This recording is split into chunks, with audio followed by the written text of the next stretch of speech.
আজ তোমাদের শোনাবো একটা রাতের গল্প। এমন এক রাতের গল্প যেটা আমার জীবনটাই বদলে দিয়েছিল। আজও মাঝরাতে ট্রেনের হুইসেল শুনলে বুকের ভেতরটা হঠাৎ ঠান্ডা হয়ে যায়, কারণ আমি জানি সব ট্রেন যাত্রী নিয়ে আসে না, কিছু ট্রেন শুধু কাউকে নিয়ে যায়। ঘটনাটা আজ থেকে প্রায় 4 বছর আগের। তখন আমি আর আমার বন্ধু সৌমেন দুজনেই নতুন চাকরি পেয়েছি। আমরা একই কোম্পানিতে কাজ করতাম আর প্রায় অফিসের কাজ শেষে রাত করে বাড়ি ফিরতাম। আমাদের বাড়ি শহর থেকে একটু দূরে, আর মাঝপথে একটা ছোট্ট লোকাল স্টেশন পড়ত। সেই স্টেশনটার নাম ছিল রাত্রি স্টেশন। স্টেশনটা খুব ছোট, মাত্র দুটো প্ল্যাটফর্ম, একটা পুরনো টিকিট কাউন্টার আর একটা ভাঙা ওয়েটিং রুম। দিনের বেলায় জায়গাটা একেবারেই সাধারণ মনে হয়, কিন্তু রাত নামলেই জায়গাটা যেন অন্য কোনো জগতে চলে যায়। আলো কম, মানুষ নেই, আর চারদিকে শুধু ট্রেন লাইনের লম্বা অন্ধকার। প্রথম দিন যখন আমরা ওই স্টেশন দিয়ে ফিরছিলাম, সৌমেন হেসে বলেছিল, এই জায়গাটা দেখলে মনে হয় হরর সিনেমার সেট। আমি হেসেছিলাম। তখনও জানতাম না কয়েকদিন পর আমরা নিজেরাই সেই হরর গল্পের চরিত্র হয়ে যাব। সেদিন ছিল শনিবার, অফিসে কাজ বেশি ছিল, তাই বেরোতে বেরোতে রাত প্রায় 11:30 হয়ে গিয়েছিল। শেষ লোকাল ট্রেন ধরতে হলে আমাদের ওই স্টেশনেই নামতে হতো। ট্রেন থেকে নামতেই বুঝলাম আজ কিছু একটা আলাদা। প্ল্যাটফর্মে কোনো লোক নেই, একজনও না। সাধারণত রাতে হলেও দু একজন যাত্রী থাকতো, চাওয়ালা থাকতো, স্টেশন মাস্টারের ঘরে আলো জ্বলো তো। কিন্তু সেদিন পুরো স্টেশনটা অস্বাভাবিক নিঃশব্দ। ট্রেনটা চলে যেতেই চারদিকের শব্দ যেন হঠাৎ গিলে ফেল অন্ধকার। শুধু দূরে কোথাও একটা কুকুর ডাকছিল। সৌমেন বলল, আজকে জায়গাটা একটু বেশি ভয়ঙ্কর লাগছে না? আমি বললাম, বিদ্যুৎ গেছে হয়তো। কিন্তু পরের মুহূর্তেই বুঝলাম বিদ্যুৎ যায়নি, কারণ প্ল্যাটফর্মের শেষ প্রান্তে একটা লাইট জ্বলছিল, আর সেই আলোয় কেউ বসেছিল একটা বেঞ্চে, পিঠ আমাদের দিকে, লম্বা চুল, সাদা কাপড়। আমার গা কাটা দিয়ে উঠল। আমি নিজেকে বোঝালাম কেউ একজন যাত্রী হবে, এতে ভয় পাওয়ার কিছু নেই। কিন্তু যতই কাছে যাচ্ছিলাম ততই একটা অদ্ভুত জিনিস বুঝতে পারছিলাম। ও নড়ছে না, একদম না। আমরা প্রায় 10 হাত দূরে এসে দাঁড়ালাম। সৌমেন একটু জোরে বলল, দিদি, ট্রেন মিস করেছেন? কোনো উত্তর নেই। হাওয়া বইছিল না, তবুও ওর চুল ধীরে ধীরে দুলছিল। আমি বললাম, চল অন্য দিক দিয়ে যাই। আমরা ঘুরে হাঁটতে শুরু করলাম। তখনই পেছন থেকে একটা শব্দ শুনলাম, কেউ বেঞ্চ থেকে নামছে। আমরা একসাথে পেছনে তাকালাম। বেঞ্চটা খালি। আমার বুক ধরফড় করতে লাগলো। আমি সৌমেনের দিকে তাকালাম। ওর মুখ ফ্যাকাশে হয়ে গেছে। আমি বললাম, চল এখান থেকে বেরোই।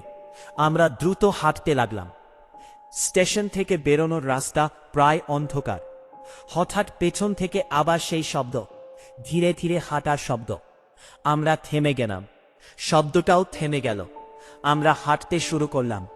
শব্দটাও আবার শুরু হলো। আমার মনে হচ্ছিল কেউ আমাদের ঠিক পেছনেই হাঁটছে, কিন্তু ঘুরে তাকানোর সাহস হচ্ছিল না। স্টেশন গেটের কাছে পৌঁছাতেই একটা বৃদ্ধ গার্ডকে দেখতে পেলাম, হাতে লণ্ঠন। আমরা প্রায় দৌড়ে গিয়ে বললাম, কাকু, এখানে আর কেউ আছে? বৃদ্ধ আমাদের দিকে তাকিয়ে রইলেন। তারপর বললেন, তোরা কি ওকে দেখেছি? আমাদের শরীর ঠান্ডা হয়ে গেল। আমি জিজ্ঞাসা করলাম, কাকে? বৃদ্ধ খুব আস্তে বললেন, প্ল্যাটফর্মের মেয়ে। আমরা কিছু বলার আগেই উনি বললেন, রাত 12টার পর কেউ যদি ওই বেঞ্চে বসে থাকতে দেখা যায়, তাহলে বুঝবি শেষ ট্রেন চলে গেছে। কিন্তু একজন যাত্রী এখনো বাকি। দুজন একে অপরের দিকে তাকালাম। বৃদ্ধ বললেন, আজ আর এই পথ দিয়ে যাস না। আমি জিজ্ঞেস করলাম, কেন? উনি বললেন, কারণ আজ রাত 12টার ট্রেন এখনো আসেনি। আমি বললাম, আমরা তো ট্রেন থেকে নামলাম এখনই। বৃদ্ধ ধীরে ধীরে মাথা নাড়লেন, বললেন, তোরা যে ট্রেনে এসেছিস সেটা আজকের শেষ ট্রেন না। আমার বুকের ভেতরটা যেন ধপ করে নেমে গেল। ঠিক তখনই দূর থেকে ট্রেনের হুইসেল শোনা গেল, কিন্তু ট্রেন আসার দিকটা ছিল উল্টো লাইন, যেদিক দিয়ে এই সময় কোনো ট্রেন আসে না। বৃদ্ধ ফিসফিস করে বললেন, ও এসে গেছে। দূর থেকে ভেসে আসা ট্রেনের হুইসেলটা যেন অস্বাভাবিক লম্বা হচ্ছিল। শব্দটা এমন ছিল যেন অনেক দূর থেকে আসছে, অথচ একই সাথে কানের একদম পাশে বাজছে।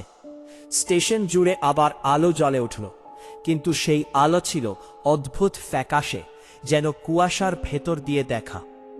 আমি আর সৌমেন প্ল্যাটফর্মের দিকে তাকিয়ে রইলাম। ট্রেনটা ধীরে ধীরে ঢুকল স্টেশনে, কিন্তু প্রথমেই যেটা চোখে পড়ল, এটা কোনো লোকাল ট্রেন না। এই ট্রেন আমরা কখনো দেখিনি। পুরনো ধাতব বগি, জানালায় লোহার রড, আর প্রতিটা দরজা খোলা। ভেতরে আলো জ্বলছে, কিন্তু কোনো যাত্রী দেখা যাচ্ছে না। ট্রেন থামাতেই পুরো স্টেশন নিস্তব্ধ হয়ে গেল। বৃদ্ধ গার্ড খুব আস্তে বললেন, তাকাবি না, চোখ নামিয়ে রাখ। কিন্তু ভয় আর কৌতূহলের মাঝে মানুষ সবসময় ভুলটাই করে। আমরা তাকালাম। প্রথম বগির দরজায় কেউ দাঁড়িয়েছিল। সাদা শাড়ি, লম্বা চুল, মাথা নিচু। আমার বুক ধরফর করতে লাগলো। সেই মেয়েটা যে বেঞ্চে বসেছিল, সে ধীরে ধীরে ট্রেন থেকে নামল। পা মাটিতে পড়ার কোনো শব্দ নেই। স্টেশনের ঘড়িতে তখন ঠিক 12টা বাজল। Tick tick tick. মেয়েটা আমাদের দিকে মুখ তুলল। চুলের ফাঁক দিয়ে মুখ দেখা গেল না, কিন্তু আমি বুঝতে পারছিলাম ও সরাসরি আমাদের দিকেই তাকিয়ে আছে। বৃদ্ধ গার্ড হঠাৎ আমাদের হাত চেপে ধরলেন। তার হাত কাঁপছিল। তিনি বললেন, তোরা পালা, এখনই পালা। কিন্তু আমাদের পা যেন মাটিতে গেঁথে গিয়েছিল। মেয়েটা ধীরে ধীরে হাঁটতে শুরু করল, স্টেশনের এক প্রান্ত থেকে আরেক প্রান্তে। তারপর থামল সেই বেঞ্চটার সামনে, যেখানে আমরা প্রথম ওকে দেখেছিলাম। সে আবার বসে পড়ল, ঠিক যেভাবে বসেছিল। বৃদ্ধ গার্ড বললেন, এখন দেখবি। আমরা নিঃশ্বাস বন্ধ করে দাঁড়িয়ে রইলাম। 1 মিনিট, 2 মিনিট, তারপর ট্রেনের দরজা থেকে আরেকজন নামল। একজন লোক, চেহারা ফ্যাকাশে, চোখ ফাঁকা, হাঁটার ভঙ্গি অস্বাভাবিক। তারপর আরেকজন, তারপর আরেকজন। এক এক করে ট্রেন থেকে নামতে লাগলো লোকজন। পুরুষ, মহিলা, বাচ্চা, সবাই একই রকম, যেন সবাই ঘুমিয়ে হাঁটছে। তারা সবাই এসে দাঁড়াল সেই মেয়েটার সামনে। দালা, তারপর হাত তুলল। আর ঠিক তখনই সবাই একসাথে ঘুরে ট্রেনের দিকে হাঁটা শুরু করল, যেন সে ডাক দিয়েছে। আমি কাঁপতে কাঁপতে বললাম, এরা কারা? বৃদ্ধ গার্ড বললেন, যাত্রীরা। আমি বললাম, কোথায় যাচ্ছে?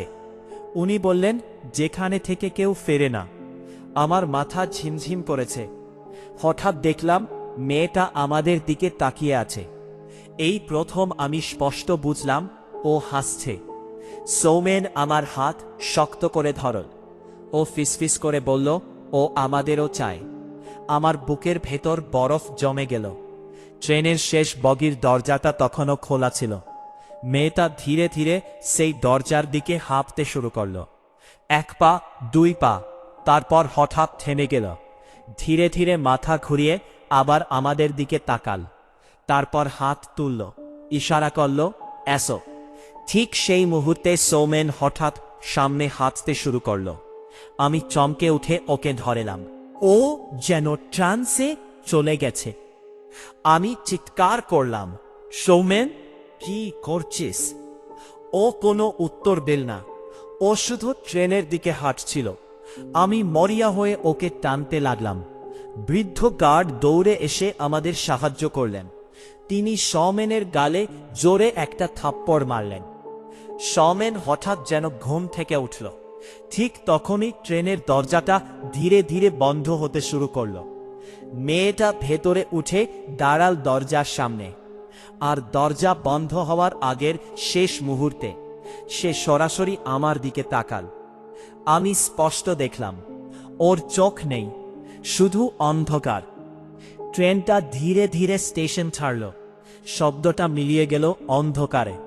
স্টেশন আবার নিস্তব্ধ। আমরা তিনজন চুপ করে দাঁড়িয়ে রইলাম। তারপর বৃদ্ধ গার্ড বললেন, ও এখন তোদের চিনে গেছে। আমি কাঁপতে কাঁপতে বললাম, এর মানে? উনি বললেন, এখন থেকে ও তোদের খুঁজবে, কারণ ট্রেনটা প্রতি রাতেই আসে। সেই রাতের পর আমাদের জীবন আর কোনোদিন স্বাভাবিক ছিল না। স্টেশন থেকে বেরোনোর পর আমরা কেউই কথা বলতে পারছিলাম না। মনে হচ্ছিল যদি কথা বলি তাহলে যেন কিছু একটা আমাদের শুনে ফেলবে। বৃদ্ধ গার্ড আমাদের স্টেশনের মুখ থেকে অনেকটা দূর পর্যন্ত এগিয়ে দিয়েছিলেন। বিদায় নেওয়ার আগে তিনি শুধু একটা কথা বলেছিলেন, আজকের পর রাত 12টার পর কখনো আয়না দেখবি না, আর ট্রেনের হুইসেল শুনলে জানালা খুলবি না। আমরা তখনও বুঝিনি কথাগুলোর মানে কি, কিন্তু পরের রাতেই বুঝে গিয়েছিলাম। সেদিন রাত ঠিক 12:10 সৌমেন আমাকে ফোন করল। ফোন ধরতেই শুনলাম ও হাঁপাচ্ছে। আমি বললাম, কি হয়েছে? ও খুব আস্তে বলল, ও আমার বাড়ির সামনে দাঁড়িয়ে আছে। আমার বুকের ভেতরটা ঠান্ডা হয়ে গেল। আমি বললাম, কে? ও ফিসফিস করে বলল, স্টেশনের মেয়েটা। আমি প্রথমে ভেবেছিলাম ও মজা করেছে, কিন্তু পরের মুহূর্তেই ফোনের ওপাশে একটা শব্দ শুনলাম, খুব আস্তে ধীরে কাঠের দরজায় নখ ঘষার শব্দ। খরররররররর। আমি চিৎকার করে বললাম, দরজা খুলিস না। সৌমেন কাঁদতে কাঁদতে বলল, ও আমার নাম ধরে ডাকছে। ঠিক তখনই ফোন কেটে গেল। আমি সারা রাত ঘুমোতে পারিনি। সকাল হতেই দৌড়ে সৌমেনের বাড়িতে গেলাম। ওর বাড়ির সামনে ভিড়, পুলিশ, অ্যাম্বুলেন্স। আমার মাথা ঝিমঝিম করছিল। আমি ভিড় ঠেলে সামনে গেলাম। সৌমেনের মা কাঁদছিলেন। আমি জিজ্ঞেস করলাম, কি হয়েছে? উনি কাঁদতে কাঁদতে বললেন, রাতে ওর হার্ট অ্যাটাক হয়েছে। ডাক্তার বলেছে ভয়ে মৃত্যু। আমি বিশ্বাস করতে পারছিলাম না। ওর ঘরে ঢুকে দেখলাম দরজার ভিতরের দিকে লম্বা লম্বা নখের দাগ, আর আয়নাটা ভাঙা। সেই দিনেই বুঝলাম ও আমাদের সত্যিই খুঁজছে। এরপর শুরু হলো আমার জীবনের সবচেয়ে ভয়ঙ্কর সময়। প্রতিদিন রাত 12টার পর ট্রেনের হুইসেল শুনতাম। আমার বাড়ির পাশ দিয়ে কোনো রেল লাইন নেই, তবুও শুনতাম। প্রথম কয়েকদিন আমি জানালা বন্ধ করে বসে থাকতাম, কান বন্ধ করে রাখতাম, নিজেকে বোঝাতাম সব কল্পনা। কিন্তু এক রাতে ভুল করে জানালার দিকে তাকিয়ে ফেলেছিলাম। রাস্তার লাইটের নিচে কেউ দাঁড়িয়েছিল, সাদা কাপড়। আমার বুক ধড়ফড় করতে লাগলো। ও ধীরে ধীরে হাত তুলল, ঠিক যেভাবে স্টেশনে তুলেছিল। আমার মাথা ঝিমঝিম করতে লাগলো। মনে হচ্ছিল আমি দরজা খুলে বাইরে চলে যাই। ঠিক তখনই বৃদ্ধ গার্ডের কথা মনে পড়ল। আমি চোখ বন্ধ করে মাটিতে বসে পড়লাম। সারা রাত দরজার বাইরে হাঁটার শব্দ শুনেছিলাম। পরদিন সকালে দরজা খুলে দেখি মাটিতে ভেজা পায়ের ছাপ। সেই দিন আমি আবার স্টেশনে গেলাম। দিনের বেলা স্টেশন একদম স্বাভাবিক। আমি গার্ডকে খুঁজে বের করলাম। তিনি আমাকে দেখে যেন অবাক হলেন না। বললেন, জানতাম তুই আসবি। আমি বললাম, এটা কি? ও আমাদের কেন চাইছে? বৃদ্ধ অনেকক্ষণ চুপ করেছিলেন। তারপর বললেন, অনেক বছর আগে এই স্টেশনে একটা দুর্ঘটনা হয়েছিল। একটা মেয়ের বিয়ে ছিল সেদিন। বর অন্য শহর থেকে ট্রেনে আসছিল। মেয়েটা প্রতিদিন এই বেঞ্চে বসে ট্রেনের অপেক্ষা করত, কিন্তু সেদিন ট্রেন আর পৌঁছায়নি। লাইনচ্যুত হয়েছিল মাঝপথে। বর মারা যায়। মেয়েটা খবরটা শুনে পাগল হয়ে যায়। প্রতিদিন রাত 12টায় স্টেশনে এসে বসে থাকত, বলতো শেষ ট্রেন আসবেই। এক রাতে সে আর বাড়ি ফেরেনি। সকালে তাকে পাওয়া যায় লাইনের পাশে। তারপর থেকে প্রতি রাত 12টায় একটা ট্রেন আসে, যে ট্রেন কখনো সময়সূচিতে নেই, আর সে প্রতিদিন একজন করে যাত্রী নিয়ে যায়। আমি কাঁপতে কাঁপতে বললাম, এটা বন্ধ করার কোনো উপায় নেই? বৃদ্ধ ধীরে ধীরে বললেন, আছে, কিন্তু কেউ কখনো চেষ্টা করেনি। আমি বললাম, কি করতে হবে? উনি বললেন, শেষ ট্রেনে উঠে তাকে বিদায় জানাতে হবে। আমার বুক ধক করে উঠল। আকেই যেতে হবে। সেই রাতেই আমি সিদ্ধান্ত নিলাম। রাত 11:50। আমি স্টেশনে দাঁড়িয়ে, বেঞ্চে সে বসে আছে। ট্রেন ঢুকল, দরজা খুলল। আমি ধীরে ধীরে ভেতরে উঠলাম। ভেতরে অসংখ্য যাত্রী, সবাই ফ্যাকাসে, নীরব। সে আমার সামনে এসে দাঁড়াল। প্রথমবার তার মুখ স্পষ্ট দেখলাম। সে কাঁদছিল। আমি খুব আস্তে বললাম, তোমার ট্রেন আর আসবে না, চল ফিরে যাই। সে স্থির হয়ে দাঁড়িয়ে রইল। তারপর ধীরে ধীরে হাসল, আর প্রথমবার তার চোখে আলো জ্বলে উঠল। ট্রেনটা ধীরে ধীরে মিলিয়ে গেল। সেদিনের পর আর কোনোদিন রাত 12টার ট্রেন আসেনি। স্টেশন এখনো আছে, বেঞ্চটাও আছে, কিন্তু আর কেউ সেখানে বসে থাকে না। আর আমি আজও মাঝরাতে ট্রেনের হুইসেল শুনলে থমকে যাই, কারণ আমি জানি কিছু যাত্রী কখনো পুরোপুরি নেমে যায় না। গল্পটা ভালো লাগলে চ্যানেলটি অবশ্যই সাবস্ক্রাইব করে পাশে থেকো। এমন আরও ভয়ঙ্কর ও রহস্যময় গল্প নিয়ে আবার ফিরে আসব।